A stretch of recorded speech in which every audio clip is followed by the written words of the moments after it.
E5 TV news కు స్వాగతం. ముందుగా హెడ్లైన్స్.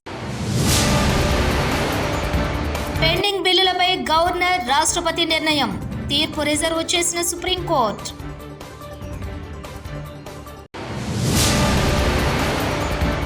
ఉప్పాడ తీరంలో అలల ఉధృతి. ధ్వంసమైన బీచ్ రోడ్.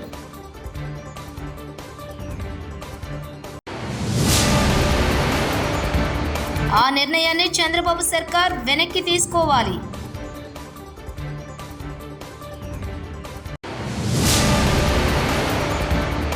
జెడ్పీటీసీ ఎన్నికల్లోనే దిక్కులేదు. 2029 గురించి కలలెందుకు? ఎంపీ కలశెట్టి అప్పలనాయుడు.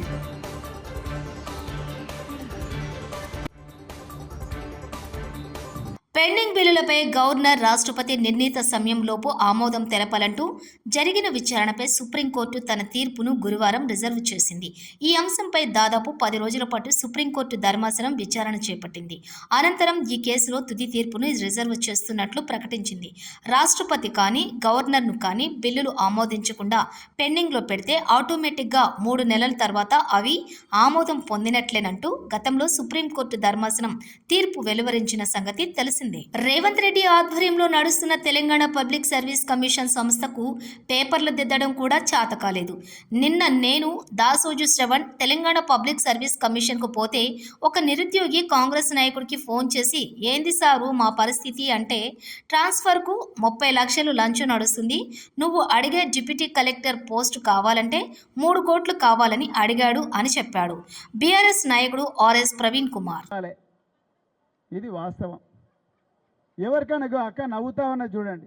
అంటే ఈ చిన్న చిన్న ప్రశ్నలకు జవాబిచ్చిన పేపర్లను కూడా సరిగ్గా దిద్దలేని దద్దమ్మలు ఇలా రేవంత్ రెడ్డి ప్రభుత్వంలో ఉన్నారు. నిన్న నేను కేటీఆర్ గారి ఆదేశాల మేరకు దాసోజు శ్రవణ్ గారు మేము కొంతమంది నాయకులం అందరం కూడా తెలంగాణ పబ్లిక్ సర్వీస్ కమిషన్కి పోతే ఒక నిరుద్యోగి చెప్తున్నాడు, మీరు వినాలి, ఇది చాలా ముఖ్యమైన విషయం. ఈయన ఒక కాంగ్రెస్ నాయకుడికి ఫోన్ చేసి, ఏంది సార్ మా పరిస్థితి అంటే, ఆయన అన్నాడంట, చూడయ్యా ట్రాన్స్ఫర్కు 30 లక్షలు నడుస్తున్నది రేటు ఇప్పుడు కాంగ్రెస్ ప్రభుత్వంలో. షాబాద్ నుంచి పరిగి పోవాలంటే 30 లక్షలు, షాద్ నగర్ నుంచి హైదరాబాద్ రావాలంటే 30 లక్షలు, మహబూబ్ నగర్ నుంచి గాంధీనగర్కు రావాలంటే 30 లక్షలు లంచం ఇస్తేనే ట్రాన్స్ఫర్ చేస్తాం. నువ్వు ఏకంగా డిప్యూటీ కలెక్టరు డిప్యూటీ ఎస్పీ ఉద్యోగం అడిగితే 30 లక్షలు ఎటు సరిపోతాయి, 3 కోట్లు ఇస్తేనే నీకు ఉద్యోగం ఇస్తా అన్నాడంట. బాబు నీ పేరు చెప్పండి. వద్దు సార్ నా పేరు చెప్తే ఇప్పుడు రేవంత్ రెడ్డి మక్కలు ఎరగదని నన్ను చంపేస్తాడు అన్నాడు.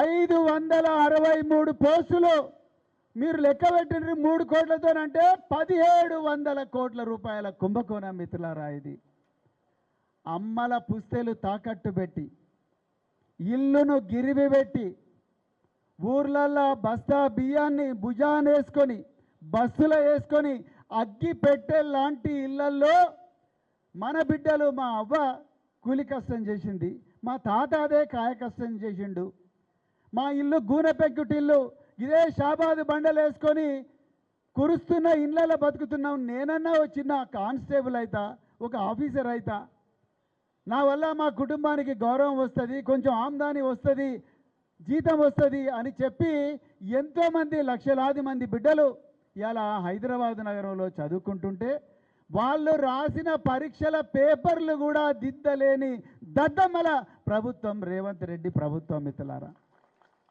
కాకినాడ జిల్లా ఉప్పాడ సముద్ర తీరంలో అలల ఉధృతి పెరిగింది. రాకాసి అలలు ఉవ్వెత్తిన ఎగసి పడుతున్నాయి.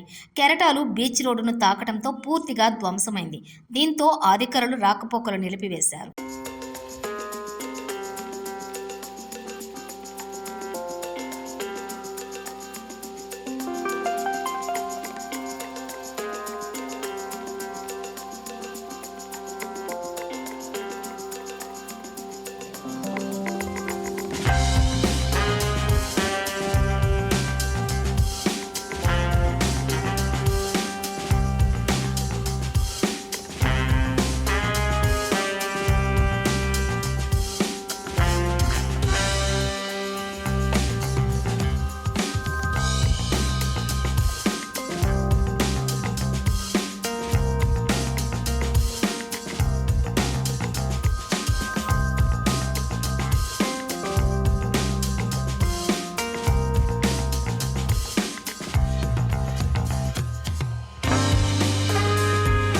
మెడికల్ కాలేజీలను ప్రైవేటీకరణ చేయాలని ప్రభుత్వ నిర్ణయాన్ని తీవ్రంగా ఖండిస్తున్నామని వైఎస్ఆర్సీపీ నేత మాజీ మంత్రి గుడివాడ అమర్నాథ్ అన్నారు.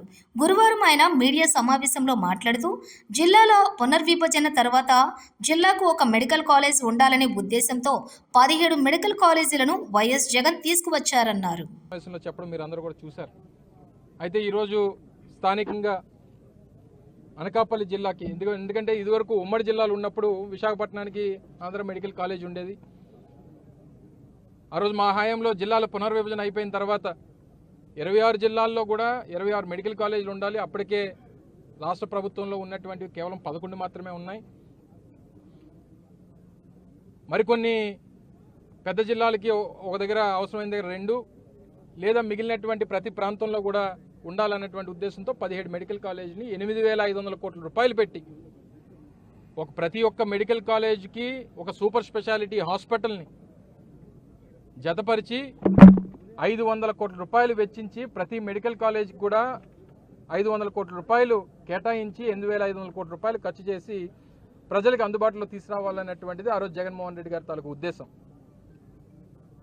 గతంలో మీ అందరికీ తెలుసు, విజయనగరం కానీ లేదా మచిలీపట్నం కానీ ఇలా 5 కాలేజీలని మేము ప్రభుత్వంలో ఉండగా జగన్మోహన్ రెడ్డి గారు ముఖ్యమంత్రిగానే ప్రారంభించారు. క్లాసెస్ నడుస్తూ ఉన్నాయి. 5 మెడికల్ కాలేజీలకి 150 సీట్లు చెప్పిన అంటే 750 మెడికల్ సీట్స్ని ముఖ్యంగా పేదవాడికి అందుబాటులో తీసుకొచ్చేటువంటి కార్యక్రమం ఆ రోజు మా ప్రభుత్వం చేసింది. పేదవాడికి వైద్యం అందించాలన్నటువంటి ఉద్దేశంతో ఒక తాపత్రయం, పేదవాడి కుటుంబం నుంచి ఒక డాక్టర్ని చేయాలనేటువంటిది ఒక తాపత్రయం జగన్మోహన్ రెడ్డి గారు. పేదవాడికి ఉచిత వైద్యం, ఉచిత విద్య వారికి అందుబాటులో తీసుకొని వస్తే వారు రేపు భవిష్యత్తులో రాష్ట్రానికి, మన ప్రాంతానికి ఉపయోగపడతారు, వారి కుటుంబాల పేరు నిలబెడతారు, వారు పుట్టినటువంటి ప్రాంతాన్ని పేరు నిలబెడతారు అనేటువంటి తాపత్రయంతో జగన్మోహన్ రెడ్డి గారు పనిచేశారు. గతంలో రాజశేఖర రెడ్డి గారు ఫీజు రీయింబర్స్మెంట్కి తీసుకొని వచ్చి ఈరోజు వేలాది మంది, లక్షలాది మంది ఇంజనీర్లు తయారు చేశారు. ఒక కూలి పని చేసుకునేటువంటి ఒక సోదరుడు వారి కుటుంబంలో మళ్ళీ తన బిడ్డ పుడితే ఆ బిడ్డ మళ్ళీ కూలి పనే చేసుకోవాలా అనేటువంటి బాధతో, దుఃఖంతో అనేక తరాలుగా మా కుటుంబం ఇలాగే చిదిగిపోయిందని చెప్పి బాధపడుతున్నటువంటి తరుణంలో ఒక పేదవాడి ఇంట్లో కూడా ఒక ఇంజనీర్ని తయారు చేయొచ్చు ప్రభుత్వం తలుచుకుంటే అనేటువంటి ఉద్దేశంతో ఫీజు రీయింబర్స్మెంట్ లాంటి గొప్ప పథకాన్ని తీసుకొచ్చినటువంటి గొప్ప నాయకుడు రాజశేఖర రెడ్డి గారు. ఫీజు రీయింబర్స్మెంట్ కానీ, లేదా పేదలకు ఉచిత కరెంటు కానీ, లేదా 104 కానీ, 108 కానీ, పేదవాడికి వైద్యం అందక అనేక ప్రాణాలు పోతూ ఉన్నాయి. ప్రాణం అంటే కేవలం ఉన్నవాడిదే కాదు, లేనివాడిది కూడా ప్రాణమే. వాడిని కూడా కాపాడాల్సినటువంటి బాధ్యత ప్రభుత్వంగా నా మీద ఉంది అని చెప్పి ఆ రోజు రాజశేఖర రెడ్డి గారు ఆలోచన చేసి ఆరోగ్యశ్రీ స్కీమ్ తీసుకొని వస్తే ఈరోజు దేశవ్యాప్తంగా అన్ని ప్రభుత్వాలు కూడా దాన్ని ఇంప్లిమెంట్ చేయాల్సినటువంటి పరిస్థితి వచ్చింది. అంత ఆదర్శంగా నిలబడ్డారు. దాన్ని కంటిన్యూ చేస్తూ వైసీపీ అధినేత జగన్ రెడ్డి ప్రెస్ మీట్లో చెప్పిన మాటలన్నీ అబద్ధాల మూటలని విజయనగరం ఎంపీ కలశెట్టి అప్పలనాయుడు అన్నారు. జగన్ అంటే అబద్ధాల పుట్ట, మోసాల దిట్ట, అవినీతిలో పరాకాష్ట అంటూ నిప్పులు చెరిగారు. జగన్ రెడ్డి కట్టిన మెడికల్ కాలేజీలను జనాలు చూసి ఆహా అనడం కాదు, మా కర్మరా బాబు అంటున్నారని వ్యంగ్యంగా విమర్శించారు. జగన్ రెడ్డిలా అబద్ధాలు చెప్పేవాడు ప్రపంచంలోనే ఉండడని ఎంపీ వ్యాఖ్యానించారు. జగన్ హయాంలో కోవిడ్ వస్తే రాష్ట్రంలో వైద్య సేవలు సరిగా లేవని వైసీపీ మంత్రులు పక్క రాష్ట్రాలకు పరుగులు తీశారని ఎద్దేవా చేశారు. జగన్మోహన్ రెడ్డి ఈరోజు చంద్రబాబు నాయుడు గారు నాయకత్వంలో ఎన్డీఏ కూటమిలో బ్రహ్మాండంగా భారతదేశంలో అద్భుతమైన పథకాలు, అభివృద్ధి సంక్షేమ పథకాలు ఈరోజు ఇస్తుంటే, అభివృద్ధి చేస్తుంటే ఈరోజు 15 నెలల్లోనే ఎక్కడ ఏ ప్రభుత్వం చేయని విధంగా ఈరోజు అద్భుతంగా చేస్తుంటే, ఆంధ్రప్రదేశ్ చరిత్రలోనే ఈరోజు బ్రహ్మాండ పరిపాలన జరుగుతుంటే ప్రజలందరూ కూడా హర్షిస్తుంటే అది చూసి ఓరవలేక, అది భవిష్యత్తులో కనీసం ఇప్పుడు వచ్చిన మనకు ఏవైతే మన పులివెందుల్లో మన ఎమ్మెల్యే గెలిచాం, భవిష్యత్తులోగా గెలలేవనే బాధతో, ఆవేదనతో ఈయన మాట్లాడుతున్న తీరు మనం అర్థం పడుతుంది. అందుకే ఈరోజు ఎన్ని పథకాలు ఎన్ని చేస్తామో ప్రజలు చూస్తున్నారు. ఉచిత బస్సు కోసం నువ్వు మాట్లాడుతున్నావు, కనీసం ఉచిత బస్సు మీద అవగాహన లేకుండా ఈరోజు కొన్ని కోట్ల రూపాయలు ఆదాయం అయింది మహిళలకి. ఈరోజు చాలామంది వచ్చారు. గతంలో కనీసం ప్రస్థానం కూడా నువ్వు చేయలే, ఈరోజు బ్రహ్మాండంగా అయింది. అది అన్ని విషయాలు కూడా మాట్లాడుకోవాల్సిన అవసరం ఉంది. ఈరోజు మీరు చేస్తున్న మెడికల్ కాలేజీ రాదంతం, మెడికల్ కాలేజీలో ప్రైవేటీకరణ చేస్తున్నామని ఫేక్ ప్రసారం సృష్టించిన మీరు ఈరోజు స్వచ్ఛందంగా ఈరోజు సోషల్ మీడియాలో అది రొటేట్ అవుతుంది, చాలామంది చర్చించుకుంటున్నారు, ప్రజలు గమనిస్తున్నారు. ఆ ప్రాంత ప్రజలు చీకొడుతున్న పరిస్థితి తీసుకొచ్చావు. అందుకే మీకు కావాల్సింది రాజకీయం. మీరు కావాల్సింది ఎప్పుడు కూడా శవ రాజకీయాలు చేయాలి. ఈరోజు రాష్ట్రంలో ఏదైనా పెట్టుబడులు పెడితే వాళ్ళ బెదిరింపులు, లేదు అంటే ఏదైనా మంచి పరిపాలన చేస్తే మంచి వ్యక్తులు వస్తే వాళ్ళ బెదిరింపులు. మేము రేపు అధికారంలోకి వస్తున్నాం మీ అంత చూస్తామని అంటే బెదిరింపించే ధోరణి తప్ప ఎప్పుడు కూడా ప్రభుత్వాన్ని సహకరించే పరిస్థితి లేదు. నీకు అలాంటి పరిస్థితి రావాలనుకున్నప్పుడు అసలు నీకు బెదిరింపే అవకాశం మీకు రాదు, అధికారంలో రాదు. ఈరోజు ప్రత్యేక హోదా కోసం కేంద్రాన్ని మెడలో ఉంచి నేను తెస్తామని 5 సంవత్సరాలు మోసగించావు ప్రజల్ని. అదే ప్రజలు నేను మోసపోయామని తెలుసుకొని ఈరోజు ప్రత్యేక ప్రతిపక్ష హోదా కూడా ఇవ్వకుండా వారు ఈరోజు చేశారంటే కేవలం నీ మోసాలు గమనించారు. ఆ మోసాలు వినే ప్రజలు ఇప్పుడు లేరు. ఖచ్చితంగా వాళ్ళందరూ కూడా చంద్రబాబు నాయుడు గారి నాయకత్వంలో మరొక 25 సంవత్సరాలు ఎన్డీఏ కూటమి రాష్ట్రంలో వస్తుందని పవన్ కళ్యాణ్ గారు కానీ చంద్రబాబు నాయుడు గారు కానీ బీజేపీ నాయకత్వం కానీ చెప్తుంటే అది చూసి ఓర్వలేక భయాందోళనకు గురయ్యి ఒక సైకోలో తయారయ్యి నువ్వు మాట్లాడుతున్న తీరు చూస్తున్నావు. రాక్షసుడు పరిపాలన చూసాం 5 సంవత్సరాలు. ఇప్పుడు కూడా ఒక మాజీ ముఖ్యమంత్రిగా పనిచేసే ఒక బాధ్యత గల వ్యక్తిగా నువ్వు మాట్లాడే పరిస్థితి కూడా చూడలే. అందుకే ఈరోజు నారా లోకేష్ గారిని ఒకసారి చూడు, చంద్రబాబు నాయుడు గారిని చూడు, ఒక పవన్ కళ్యాణ్ చూడు, ఒక బీజేపీ నాయకత్వాన్ని చూడు, ఎంత బాధ్యతతో ఉన్నారు. నేను నేపాల్లో తెలుగు వాళ్ళు ఉండిపోతే మాకు బహిరంగ సభ, ఒక ప్రతిష్టాత్మకమైన బహిరంగ సభ పెట్టుకుంటే ఆ బహిరంగ సభ కూడా లోకేష్ గారిని రాకుండా చంద్రబాబు నాయుడు గారు ఇక్కడే ఉండి నీ బాధ్యత నెరవేర్చి తెలుగు వాళ్ళని తీసుకురమ్మంటే ఈరోజు స్పెషల్ ఫ్లైట్ బుక్ చేసి తెలుగు వాళ్ళు తీసుకొచ్చే పరిస్థితి. అది బాధ్యత గల నాయకత్వం అంటే.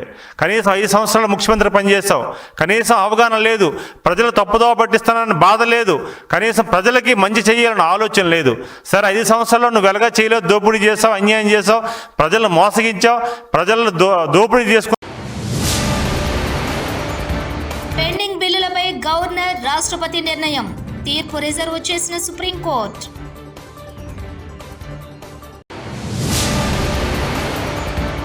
ఉప్పాడ తీరంలో అలల ఉధృతి, ధ్వంసమైన బీచ్ రోడ్.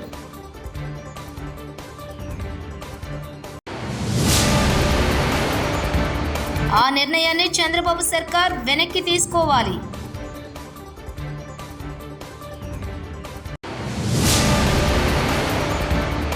జెడ్పీటీసీ ఎన్నికల్లోనే దిక్కులేదు, 2029 గురించి కలలెందుకు? ఎంపీ కలశెట్టి అప్పలనాయుడు.